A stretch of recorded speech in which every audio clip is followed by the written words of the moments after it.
Okay, hi guys, as promised, I am going to do this question with you. It was a little bit of a challenge, and I see they didn't actually do an example in the textbook. So let me go through this with you.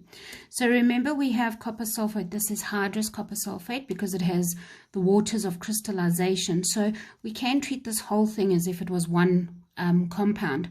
Okay. So what they're saying is we must calculate the mass of just the water if 10 grams of the whole substance was heated. Now remember what happens when you heat this. The water leaves and you get left with anhydrous copper sulfate, which is a white powder. Okay, so that is basically what they're asking for. What is the mass that has left of water? So there's a saying, and I don't know if some of you might remember Shannon Stewart. It's Mrs. Stewart, Auntie Julie's daughter. She was in science she did science with me, and she coined a phrase, when in doubt, mole it out. Okay, and I've been using it ever since. And when you're not sure what to do with these questions, get the moles. All right, it's always a good starting point. All right, so the first thing I'm going to need for moles here is the molar mass. So I'm going to work out the molar mass for this entire thing. Okay, so it's the 63,5 for copper, it's the 32 for the sulfur, and it's the 4 times 16 for the oxygen. Okay, so that's the copper sulfate. And now I'm just going to add the 5 waters, so there's 2 H's plus the 116 for oxygen. So this is based on the water. Okay, and this gives us the molar mass of 249. I had the foresight to work this stuff out beforehand so that I don't waste time on my calculator. Okay, so that is the molar mass for this entire thing. All right, so now I have the mass of it as well. So we can now work out the number of moles. Okay, so number of moles is equal to the mass of a substance over its molar mass. Okay, so 10 divided by 249,5, and we get 0,04 moles of CuSO4 5H2O. Okay, now what I'm going to talk to you about, I'm going to show you now what happens. So imagine, if you will, a person. Okay, all right, so very inventive and artistic. So here is a person. Okay, and now I want you to imagine that we are looking at a dozen people. Okay, so we have 1 people. How many people would that be? So we know that people would be 12 people. Okay, now what if I asked you, how many legs do a dozen people have? So every one person has 2 legs, hopefully. Okay, has 2 legs. And so we would have to take, I'm going to do this, legs is 2 times the 12 people. So we know we have 24 legs, okay, people. All right, if I had to count the teeth, then I don't even know how many teeth you have in your mouth. Let's just say you have 20 teeth. I don't know. Okay, 20 teeth. And I'll say, how many teeth are there in a dozen people? You'd have to say 12 times 20 because there are 20 teeth. And yeah, you can use this as an analogy and help to get your thoughts in the right space. So basically what I'm saying here is I have 0,4 moles of this whole thing. Okay, so if I had a look at this, I can see I have 1 of those and I have 5 of those, okay, because of the big number in the front.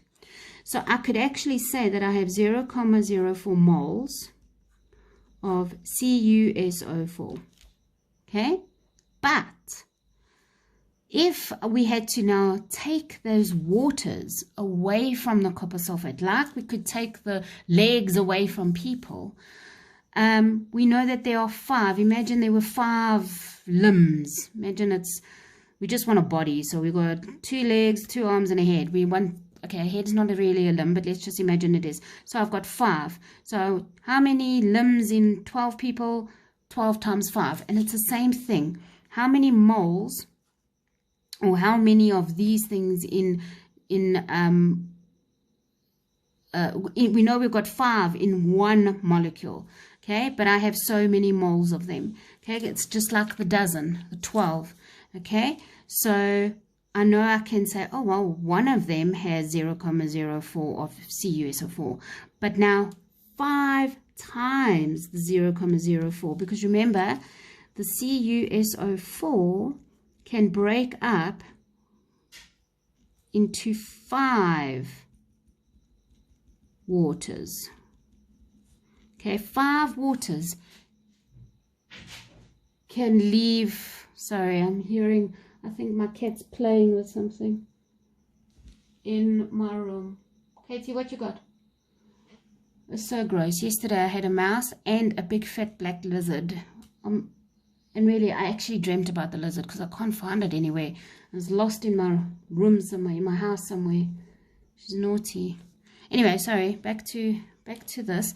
Okay, so we just need a little ad break. Okay, so let's start again. So I have 0.04 moles of this whole substance, okay? We know the waters leave the substance, and they leave with 5 of them. And imagine these are like the limbs of the CuSO4, okay? And I said, well, I know I have 6.02 times 10 to the 23 because it's a mole. Therefore, 6 times 10 to the 23 times 5 will give me how many waters. Okay, so that's why I'm taking the number of moles that I know I have, and I'm timesing them by 5 because I have 5 of those things there. And so I land up with 0.2 moles of H2O. Okay, so still doesn't answer the question. I've asked for mass. Okay, so we use our mole equation. Girls, you're going to be using this mole equation like nobody's business. Okay, it's like the go-to calculation in chemistry. When in doubt, mole it out. Okay, the molar mass for water is 18 because it's the 16 for oxygen plus the 2 for hydrogen, so it's 18. And we land up with an answer of 3.6 grams. So that means of the 10 grams, only 3.6 grams of that was water. Okay, so then you could actually work out, well then what is the mass of CuSO4? Okay, I hope this helps. It's something to get your head around, and I'd like you to try and think of it on your own and try and work it out in terms of this analogy, and keep thinking that a dozen is like saying a mole of something. Okay, and if you've got 1 dozen and you need legs, you would have to, you know that 1 dozen is 12, and so you times by that. Okay, you don't have to times this by the Avogadro's number, because it is, we're looking for moles, we're not looking for the number of particles. If you're looking for the number of water molecules, you would then times the number of moles by Avogadro's number, and that will give you the number of actual molecules. All right, so yeah, this is just we're just trying to get to moles here so we can work out a mass. Okay, watch this again if you need to. Ask me questions if you need to. We can do a Google Meet. I'm really happy to do Google Meet if you are happy with that. And yeah, I think you've got a task to do. I think try and do some of your think tank too. Give yourself about a half an hour for that task. Even that's too much, so you will be fine. Okay, let me know how it's going.